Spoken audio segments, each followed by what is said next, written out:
Sana naman, maayos pa ang gusto na ito ng pamilya. Sa tingin ko, wala na tayo dapat pag-usapan pa.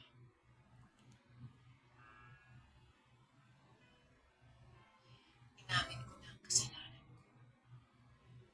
At humingi na rin ako ng tawad. Nadana mo akong pagbayaran ng mga kasalanan. Ah, Hanggang, bigay mo na itong bahay natin sa'yo. Ikurong mo lang ang kaso. Sige na, nakikiusap ako sa'yo. Ako na lang ipakulong mo at si Lily. Alam mo, drama niya talaga. dapat siya iya kanina no. Ano lang. Bagay nga talaga kayo. Nasa labi ba? Pero decidido na ako eh. Ito talaga ang kaso sa korte. Yeah.